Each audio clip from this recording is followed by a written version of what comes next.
China's surveillance. Dear Bill Bunker Hill. All right, I'm a software engineer and system integration specialist at a prominent firm in a major city.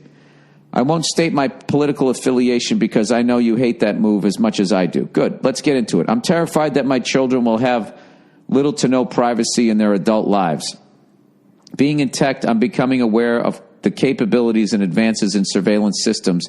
And as an ordinary human being with the internet, I've maintained an understanding that our government under both parties have been constantly expanding their surveillance reach and continue to lie to us about what information is being stored. Yeah, it's ridiculous. And all the major fucking news organizations don't say anything about it. They don't do anything to protect us. They just sit there fucking making money. China isn't very different. It's definitely more aggressive and more intrusive. This is what Snowden was trying to warn us about. We all left that guy twisting on the vine, and everybody was afraid because they wrapped what this guy was doing into trying to beat ISIS. So then it was like, well, I can't say anything because then I don't support the troops, and then I'm going to get the Dixie Chicks fucking treatment. That's all they're fucking doing right now. They're just destroying people individually. Snowden is a fucking hero as far as I'm concerned.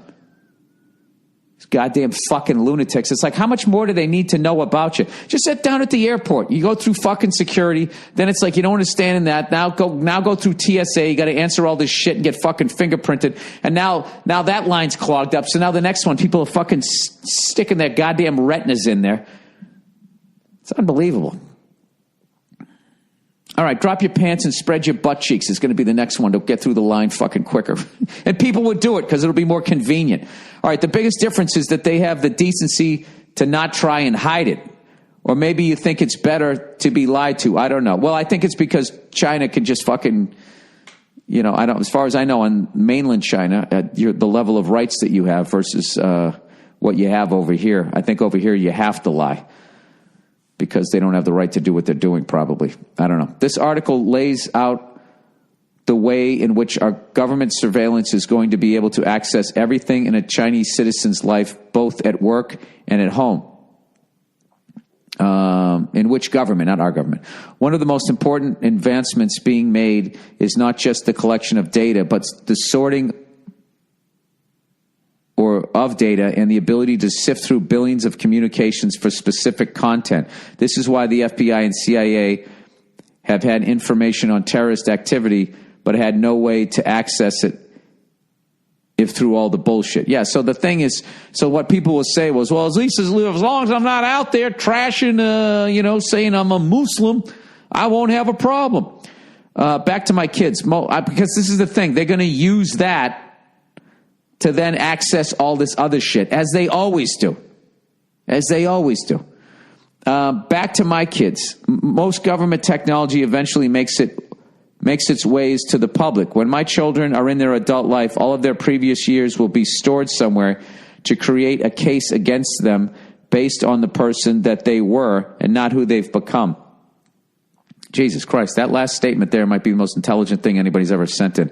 I will send you guys this link to this story and read it and just be informed and know that you're going to be all right. All right? Because I don't want to send all this doomsday shit that's going to make you go into a depression, but you also do need to know.